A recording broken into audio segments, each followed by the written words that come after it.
What's up, y'all? It's NayWop and I'm out here fucking with Devin.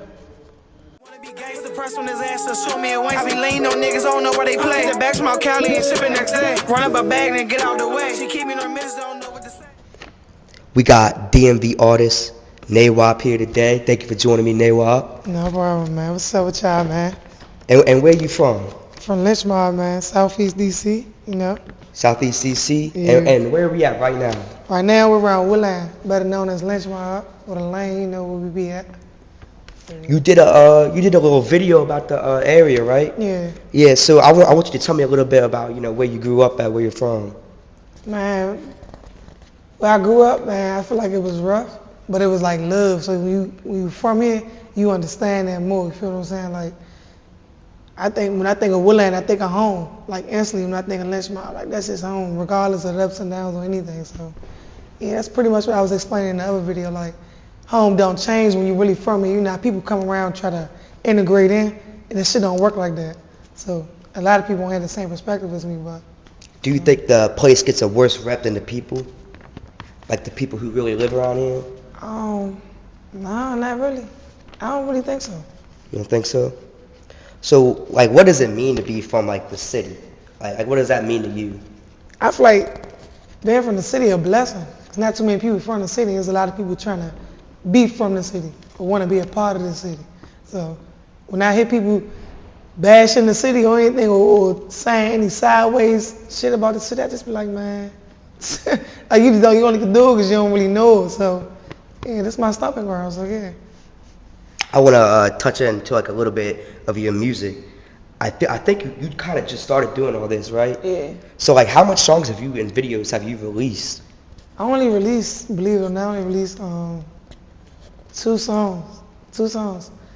I shot 2 videos, but I got a lot of music I ain't dropped. Rap to me is just like a little smooth little thing I do now. I started last year in June though, and it blew up quick. But now I say this year I'm gonna take it more serious, so you gonna see more music from me this year for sure. So as I said, like you only dropped so much music, but you just started, So how do you plan to keep up with all the artists in the city that are blowing up right now? Because there's a lot of artists in the city. It is. They doing their thing. When I think about myself though, I don't think about catching up. I don't look at it as a race. I feel like I'm gonna get in where I fit in. I feel like if I drop a banger, this shit gonna be a banger. You know what I'm saying? It's gonna climb to the top of the charts. That's what it's gonna do. But I feel like as long as I'm being myself and keeping myself out of everybody else's lane and staying out of what DMV rap going on, because to be honest with me, DMV rappers ain't nothing but a lot of dissing, a lot of police work. You know what I'm saying? Everybody rapping about killing each other or what they did or some shit like that. And I ain't on that. I ain't on no tipping shit. So chill. With living around here in the area that you do, what kind of advice would you give somebody who comes down here who ain't from around here? I just tell them like, bro, like, don't try to be from around here. Like, don't get too comfortable. Always remember that you're not from around here. Be yourself. Don't come in and try to be somebody else. So if you want to know drug dealer around your old way or wherever you came from, don't come around here trying to be a drug dealer. Just that. So with your music, like you said, you've only dropped so much music. Do you feel like you found your sound, or do you think you're gonna need some more time to find what you're really good at making? But these next few projects I'm about to drop, I feel like I found my sound. I've been diving in almost every area of music. Like, I got songs. I do have another song that dropped. It's Over You with Diamond. That's like an R&B jump. Nobody don't have no R&B jumps in the DMV for real. So I did that. The ladies love that jump. That jump been blowing up. And I'm just like in the pop area too, because I got a little music. Like I said, I got some music that ain't dropped. Shit coming though, but I definitely found my sound. I feel like now. Is it like free car music, or is it like you said, you just some R&B stuff? Like, yeah, I think it's mostly like free, like. Nah, I feel like it's everywhere. It's everywhere? I think it's everywhere. I think I can entertain every party now. That's how I feel. So with starting to do the music that you're doing, being in the area that you're from, you're obviously going to be labeled a DMV artist, right? Yeah.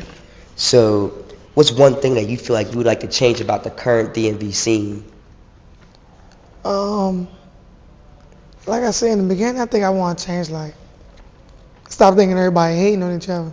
I mean, I know, because I know with the DMV artists shit, like, that's the narrative right now, like, all DMV artists shooting each other to get to the top. And I ain't on that.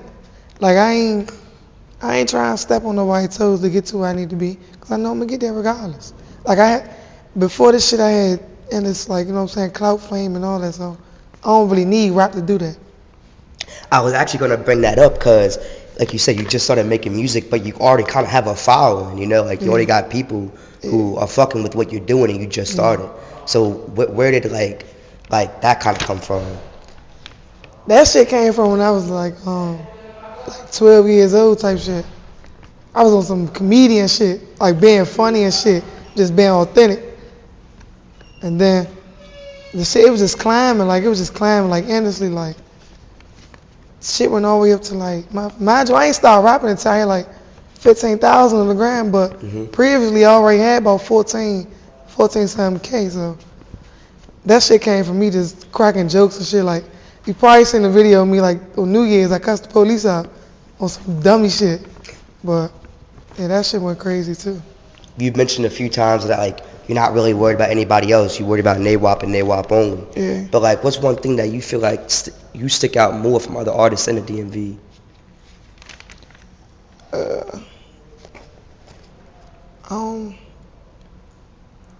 I think it's probably like my swag and shit. I really got my own swag. I don't really like I got my own swag, my own personality too though. I don't really be too much into like chasing like Jordans and shit like that. That shit like old to me type shit. That's like crystal skating ring type shit. So I don't be into all that, and I don't need a crowd and shit like to shoot videos and shit and all that. So I feel like that's for me to stand out. I'm really most of a loner when it comes to this shit. So you had said that like you were just known for being like, you know, around the area, but like what were you doing before rap? Like probably just getting fly, dressing and shit, playing around and shit. Like I said, cracking jokes on the gram. But mostly that shit really came from like me just being fly and shit. And I used to do some dummy shit like prank calls and shit online. That's when live first started. Though. I was a youngin' though. I was in like middle school though. But and like you know how most people lose their Instagram and shit and have to start over. Thank God I ain't never have to do that. So yeah, I'm still on the same page. So with starting like, you know, brand new in the DMV music scene, have you taken anything from other artists, or like are you just going on your own path? Like you're not taking any inspirations, or are you? I think the only thing I'm taking from other artists is like paying attention to the mistakes they make type shit, so I don't repeat it. Cause I don't never want. I'm trying to avoid that stage in like my career, my rap career. So I don't want to be like the artists they know for preaching something that ain't really going on. You know what I'm talking about? Like no fake give back shit. I'm not really on that or no. Like that's what I'm trying to avoid. I'm trying to avoid all the controversy. Like it's gonna be hard to connect my name to some bullshit. That type of shit. So like I want to get more into like you personally. Like what's some things that you like to get into outside of rap? Just like on your day life. My day-to-day life? Shit, mostly on a regular though, I like fucking with the kids though, like on some community shit type shit. I like doing that. Probably like be outside my men, like arguing with them. That's like on my agenda every day to argue with one of them. I just like been like chilling, like mostly chilling. But yeah, mostly if you asking like other than rap, like type of career type shit, I say like the give back shit.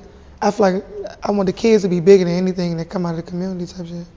A lot of people when they start coming up, they start thinking like the support system, you know. How would you say your support system is? Internally, like I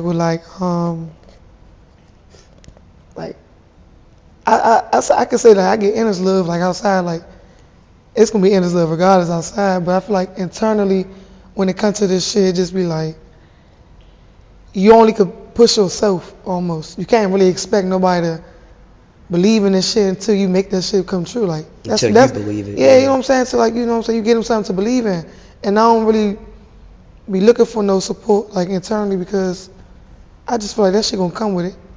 If you don't believe in yourself or make your own dream come true, then you worry about somebody else, that shit ain't gonna never happen. So.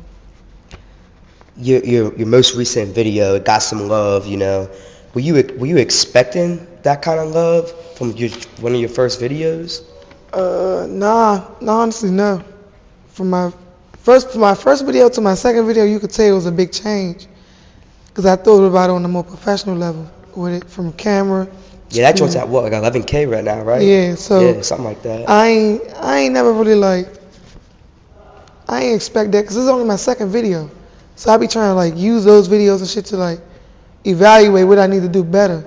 So when I see the shit changing and the numbers going up, then that way I know I'm doing something right. What's your expectations for the stuff you got coming next? You think that people gonna fuck with it? Yeah, I think so. I think I feel like it's only right. Like yesterday I was in the studio, I was telling my engineer, like I'm gonna drop, like I'm gonna keep dropping, but when I listen to my music, I heard it to a certain expectation. Like I gotta hear that it crank before I drop it. If I don't feel in my heart that it crank, I ain't gonna drop it. Or I let him listen to it. If he tell me it crank, then that's different, because he gonna be honest. So. To end this interview off, is there anything you want to say about yourself, your music, or just whatever you got coming next? Nah, I just want to tell the people, man, NayWop coming 2024, man. She gonna get deep with me for real. So look out for all the projects.